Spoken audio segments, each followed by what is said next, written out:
This Rev3 Games preview is brought to you by lynda.com.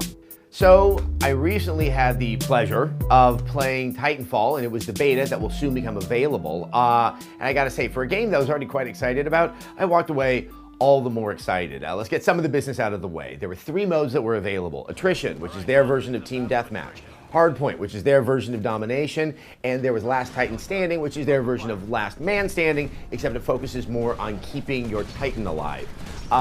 Also, there were 3 classes, a Assault class, a Recon class that had a really cool gun that auto-locks on various targets all at once, and a Close Quarters class, which has a shotgun and is really fun to parkour with. Now, with all those assets in the background, that really doesn't sum up the experience of playing the game.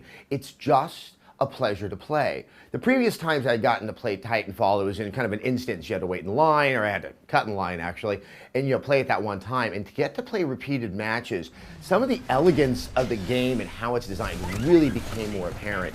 And especially playing the soldier and not the Titan, I got a better sense of how you use the parkouring, how that really changes the level design and how you interact with the level, and just how it all works. I mean, the idea of working from the first-person perspective and running along a wall is something that in theory should be really clumsy and awkward, and after just a couple of tries, I understood how to do it, and I understood how to read the level and know what walls would really afford a way to run along it, bounce to another wall, and really avoid gunfire, and especially the Titans and their devastating weapons. Warning, severe reactor damage sustained. Also, with the parkouring and the jetpacks, the verticality of the level design becomes all the more impressive. Instead of, say, in a Call of Duty map where it seems deliberate in position for you to move upwards, here everything seems organic and natural, and there was a sense of consistent discovery of new routes, new ways, and new opportunities, and it just worked together very, very well.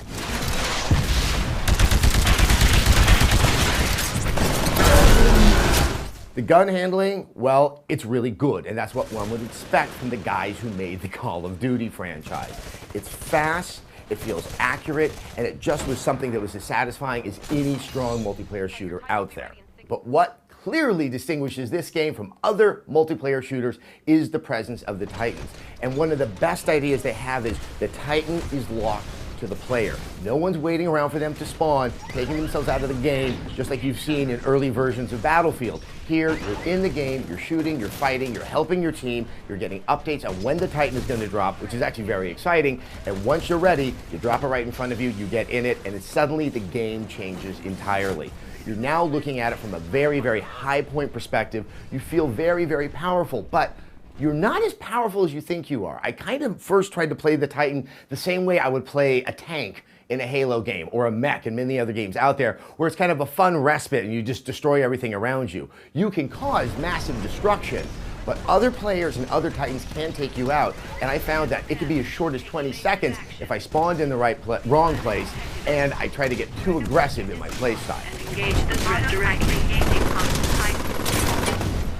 Now, I think most people, when you first get the Titan, you're going to play it that way, and quickly you realize there's other ways you can use your Titan. You don't have to always control it. You can pop out and it will automate, and you can command it to either follow you or kind of hold its ground, and that's very, very useful for games like Hardpoint, where you're trying to get inside a building and try to capture a point. You can just leave the Titan outside, and he will take care of a lot of defense for you. Go, go, go! Also, Titans come in their own classes, from a heavy to one that's a lot more agile, and over time, as you increase experience, you'll get unlocks to try to customize your own personal Titan. One thing I do hope will become available in the game is a way to personalize the Titan outside of just how it performs, to give it some sort of unique features, be it decals or something like that. I never go for this in video games, but over just the 2 hours I played it, I felt something of an odd personal love connection with my massive piece of armor that I could do destruction with. Keep it up. But the real fun part of playing the Titan is it just feels good. It feels different. It's very distinct from playing on foot. And a lot of this I have to attribute to the phenomenal sound work that's in this game. In the past couple of years with a game like Battlefield 4 with exquisite sound design, this might be the best I've ever heard. The guns sound right, the movement of the Titan sounds and feels strong and powerful. It really is an oral experience unlike anything I've played in quite some time. I'm gonna kick all your asses.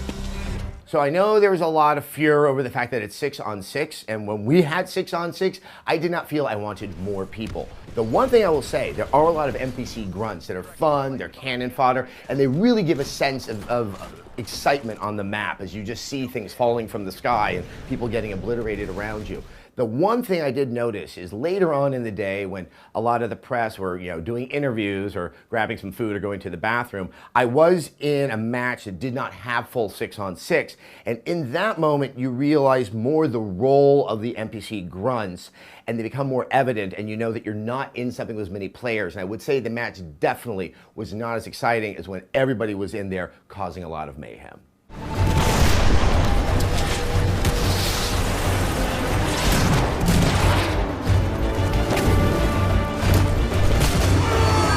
So yeah, Titanfall. I've said it before, I'm not much of a multiplayer guy, and this one is just hitting me in the sweet spot. That is not to say I think that for people who really are hardcore multiplayer players, that somehow this game will be alienating. It seems like a great way to kind of reboot the conversation on multiplayer, which has become sort of the cachet of the highly skilled players, and everyone else, myself included, has to kind of just wait on the sidelines, just going, wow, I wish I could get in there. I'm excited to play this game. It is a game that I don't just see playing when it comes out, but something that I'll be playing many months down the line, and that's something I really don't do when it comes to multiplayer.